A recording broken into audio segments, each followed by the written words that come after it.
So today we're going to go over how to process new orders using the new Wish for Merchants self-serve dashboard. First thing you want to do is navigate to your login page. The URL is merchant.wish.com/login, and we'll provide you with login credentials. So we will go ahead and log in with a test account for Wish. Enter your password, and just click Login. And this will be your default homepage for your account. It'll contain broad overview of your product performance. We will go over this in a separate video, so go ahead and ignore that for now. You'll also see that there's including the homepage, there are 4 sections that you can see either at the top navigation bar or the side navigation bar. They are identical, just presented in 2 different places. So there's Home, which is what we're looking at, and there's Products, which is where you manage and upload new product feeds. We will also go over that in a different video. The third option is Transactions, which is what we will be concentrating on. And the last option is Reports, which will contain more analytics and performance data. So we're going to concentrate on Transactions, and you'll see if you click here, or if you just simply look on the left navigation bar, there's 2 main types of transactions. There's Action Required, which are new transactions that have not yet been fulfilled or gotten tracking information for. And then there's History for past transactions that have already been fulfilled, shipped, and given tracking information. So today we will be looking at new transactions. So go ahead and click Action Required. That will bring you to this page where you will see a list of all outstanding transactions that need to be fulfilled and processed. You'll see here that your total number of outstanding transactions is shown at the top. You'll also see on the right-hand side at the top that you have an option to export this data to CSV, and you could control the number of line items that are shown at any given point and that are exported into the CSV by toggling these different options. And since I have a total of 2040 transactions, I'm going to change this from 10 to 25 so that I can see all of them. And so you can see now all of my outstanding transactions are now visible. And if I were to click Export CSV, I would get a full CSV file of all of the new transactions. And at that point, I could upload that CSV into a shipping tool such as ShipStation or the USPS shipping click, and I could process my orders in bulk using this export option. So let's go over the information that's shown on this page. The first column is the date, which is when the order was placed, and it says default sorted to show the oldest transaction first and progressing down to the newer transactions.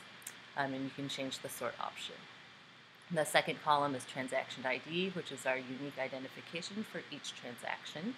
The third column is the client, which refers to the platform that the customer used when checking out. You can ignore this column. The fourth column is important. It shows what product was ordered, so you'll need to click on the link to see that. The fifth column is the quantity, self-explanatory. Sixth column is the variation, and for certain items there's different colors or sizes, and this is where that would be shown. In cases where that's not applicable, you will see not applicable.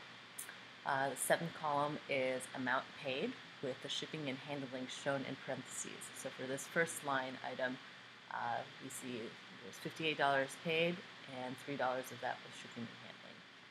The eighth column is ship to, which shows customer information and address information. And the last column is where you'll be performing your actions. So you have the option of ship or refund, and refund would be used only for cases where you're not able to fulfill the order, whether that's because something's out of stock, on back order, discontinued, and so on. So what we want to do is go through an example of a new order, and I've created a dummy order, and since it's the most recent order, I want to change the date so that the sorting, it shows most recent to oldest. So let's click on that, and now I see are the newest orders on top. And the order I want to look at is this first one. And what I want to do first is find out, okay, what product was ordered. So what I'll do is I will right click on this link, select open link in new tab, and a new tab will open. So let's look at that. And this will basically bring you to the product listing on Wish.com.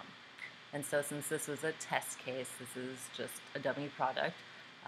Normally you would see the product name listed and the image of the product, just like the customer would see when browsing the site.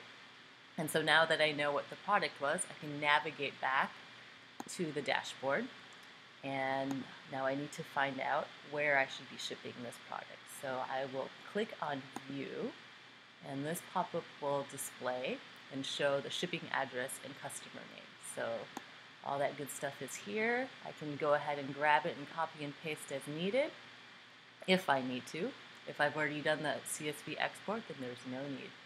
Then I can close that. And now I'm ready to ship it. I've packed it and I've shipped it off, and I have my tracking number ready.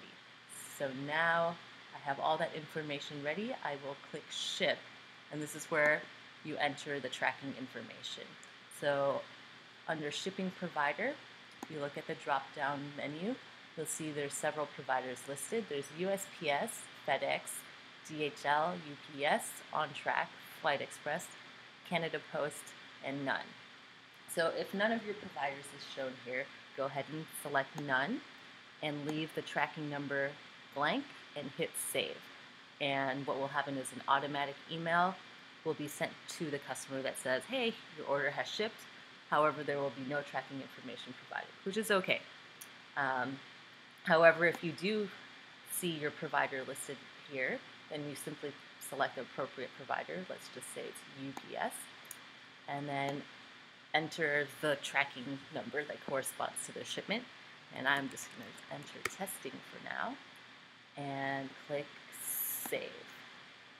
And now this order has been fully processed. So you can see here under action it now says processing.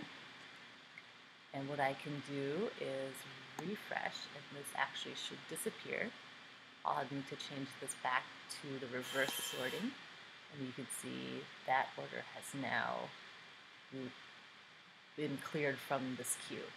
And what I can do also, double check, is to go into history, and hopefully it appears there. So yes, you see here, this first line is now just shows the order that we just processed. And you're all done. Basically what you want to do is, if you navigate back to the action required, each day you'll be getting an automated email that tells you, hey, you've got a new order, please log in and process the order. We ask that you process orders within 2 business days of the order being placed, so basically within 2 days of receiving the email. Try to clear out your queue. You'll just want to progress down all of your action required transactions and make sure that you either hit ship and enter tracking information or refund if a refund is necessary. And that's it.